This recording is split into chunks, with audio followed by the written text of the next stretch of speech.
एक गांव में एक आलसी आदमी रहता था। वह कुछ काम धाम नहीं करता था, बस दिन भर निठल्ला बैठकर सोचता रहता था कि किसी तरह कुछ खाने को मिल जाए। एक दिन वह यूं ही घूमते घूमते आम के बाग में पहुंच गया। वहां रसीले आमों से लदे कई पेड़ थे। रसीले आम देख उसके मुंह में पानी आ गया और आम तोड़ने वह एक पेड़ पर चढ़ गया। लेकिन जैसे ही वह पेड़ पर चढ़ा, बाग का मालिक वहां आ गया। बाग के मालिक को देख आलसी आदमी डर गया और जैसे तैसे पेड़ से उतरकर वहां से भाग गया। भागते भागते वह गांव में बाहर स्थित जंगल में जा पहुंचा। वह बुरी तरह से थक गया था, इसीलिए एक पेड़ के नीचे बैठकर सुस्ताने लगा। तभी उसकी नज़र एक लोमड़ी पर पड़ी। उस लोमड़ी की एक टांग टूटी हुई थी और वह लंगड़ा कर चल रही थी। लोमड़ी को देख आलसी आदमी सोचने लगा कि ऐसी हालत में भी इस जंगली जानवर से भरे जंगल में ये लोमड़ी बच कैसे गई, इसका अब तक शिकार कैसे नहीं हुआ। जिज्ञासा में वह एक पेड़ पर चढ़ गया और वहां बैठकर देखने लगा कि अब इस लोमड़ी के साथ आगे क्या होगा। कुछ ही पल बीते थे कि पूरा जंगल शेर की भयंकर दहाड़ से गूंज उठा, जिसे सुनकर सारे जानवर डरकर भागने लगे। लेकिन लोमड़ी अपनी टूटी टांग के साथ भाग नहीं सकती थी, वह वहीं खड़ी रही। शेर लोमड़ी के पास आने लगा। आलसी आदमी ने सोचा कि अब शेर लोमड़ी को मारकर खा जाएगा, लेकिन आगे जो हुआ वह कुछ अजीब था।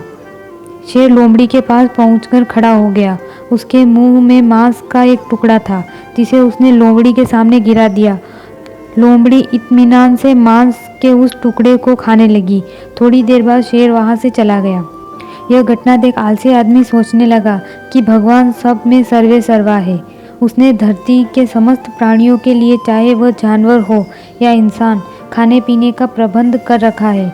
वह अपने घर लौट आया। घर आकर वह 2-3 दिन तक बिस्तर पर लेटकर प्रतीक्षा करने लगा कि जैसे भगवान ने शेर के द्वारा लोमड़ी के लिए भोजन भिजवाया था, वैसे ही उसके लिए भी कोई न कोई खाने पीने का सामान ले आएगा। लेकिन ऐसा कुछ नहीं हुआ। भूख से उसकी हालत खराब होने लगी। आखिरकार उसे घर से बाहर निकलना ही पड़ा। घर के बाहर उसे एक पेड़ के नीचे बैठे हुए बाबा दिखाई पड़े। वह उनके पास गया और जंगल की सारी बात सुनाते हुए बोला, बाबा जी, भगवान मेरे साथ ऐसा क्यों कर रहे हैं? उनके पास जानवरों के लिए भोजन का प्रबंध है, लेकिन इंसानों के लिए नहीं। बाबा जी ने उत्तर दिया, बेटा, ऐसी बात नहीं है। भगवान के पास सारे प्रबंध है, दूसरों की तरह तुम्हारे लिए भी। लेकिन बात यह है कि वे तुम्हें लोमड़ी नहीं शेर बनाना चाहते हैं और तुम बेसहारा लोमड़ी की मदद करो। हम सबके भीतर क्षमताओं का असीम भंडार है, बस अपनी अज्ञानतावश हम उन्हें पहचान नहीं पाते और स्वयं को कम समझकर दूसरों की सहायता की प्रतीक्षा करते रहते हैं।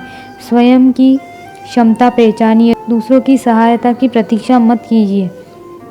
इतने सक्षम बनिए कि आप दूसरों की सहायता कर सकें।